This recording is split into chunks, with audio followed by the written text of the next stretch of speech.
Assalamualaikum warahmatullahi wabarakatuh. Halo semuanya, perkenalkan kami dari Farmasi UMM Angkatan 2022. Kali ini kita akan membahas terkait langkah-langkah uji praklinik. Kira-kira kalian tahu nggak sih apa itu uji praklinik? Daripada penasaran, langsung aja yuk kita bahas terkait uji praklinik. Sendiri merupakan tahap awal dalam pengembangan obat yang bertujuan untuk mengidentifikasi keamanan dan efektivitas suatu senyawa sebelum diuji pada manusia. Proses ini melibatkan serangkaian studi laboratorium menggunakan model hewan dan sistem biologis lainnya. Berikut ini adalah langkah-langkah yang biasanya dilakukan dalam uji praklinis.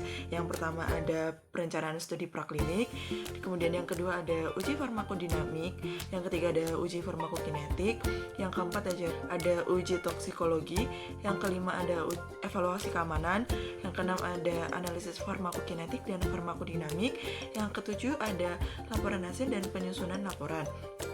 Setelah itu, kita kembali ke studi kasus. Sebuah perusahaan farmasi mengembangkan senyawa baru sebagai obat antidiabetik. Sebelum melakukan uji klinis pada manusia, perusahaan meminta Anda sebagai bagian dari tim uji praklinik untuk melakukan serangkaian pengujian terhadap senyawa tersebut. Anda diharuskan mengevaluasi efektivitas, keamanan, dan profil farmakokinetik dari senyawa tersebut.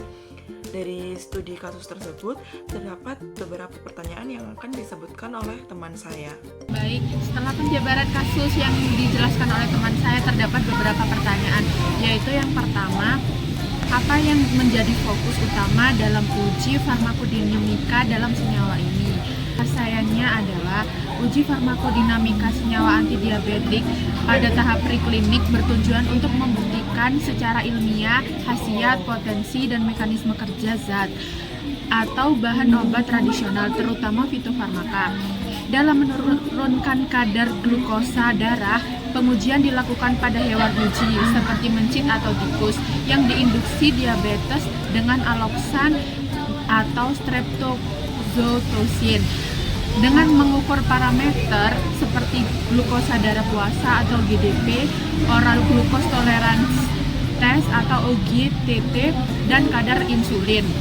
Selain efek simptomatik, uji farmakodinamika juga harus mengungkapkan mekanisme aksi senyawa, misalnya menghambat alfa glukosidase, meningkatkan sekresi insulin dari sel beta pankreas, atau meningkatkan sensitivitas insulin via jalur AMPK atau GLUT4 sebagai bukti yang diwajibkan oleh pedoman registrasi obat tradisional termasuk fitofarmaka.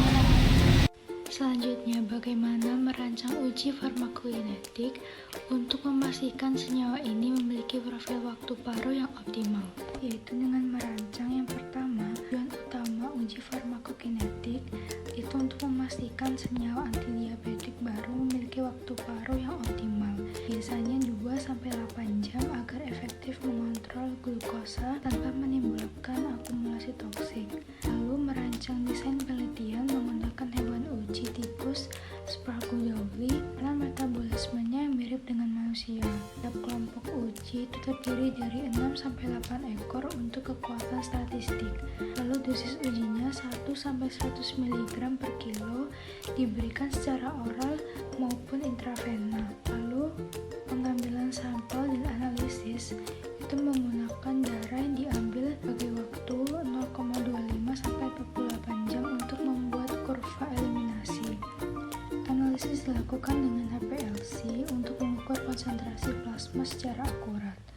Lalu, rancangan parameter farmakokinetik dievaluasi, itu waktu paruh eliminasi, area under the curve, konsentrasi puncak, dan juga Tmax. Untuk analisis data itu menggunakan software Phoenix Winolin untuk menghitung parameter PK dan mengevaluasi apakah waktu paruh senyawa mendekati metformin. Saya akan menjawab dan memberikan pertanyaan juga apa saja parameter keamanan yang harus dipantau dalam uji toksikologi. Di mana parameter keamanan itu dipantau selama uji toksikologi atau akut dan berulang untuk menilai ketoksikan senyawa, di mana yang pertama ada toksisitas akut itu 50 atau 50%, dosis yang menyebabkan kematian dari 50% pada uji hewan atau hewan uji penting untuk menentukan stereotoksitas kronis dan kronis, atau bisa dikatakan hubungan secara berulang, di mana psikologi pemeriksaan fokus pada jaringan organ utama seperti hati, ginjal, jantung, paru-paru, pankreas, dan lain untuk mencari tanda kerusakan morfologi. Sedangkan parameter biokimia darah ada 3, yang pertama tes fungsi hati, di mana memantau fungsi hati dan diurutin untuk mendeteksi kerusakan hati. Yang kedua ada tes fungsi ginjal, di mana pemeriksaan creatinine, PUM, dan GPR untuk menilai pengaruh pada fungsi ginjal. Dan yang terakhir ada glukosa darah, di mana perubahan pada glukosa adalah dimonitor untuk memastikan tidak terjadi hipotemia ekstrem yang berbahaya. Nah, sekarang udah tahu kan apa itu langkah-langkah uji praklinik? Nah, sekian yang dapat kami sampaikan. Semoga bermanfaat dan terima kasih sudah menonton.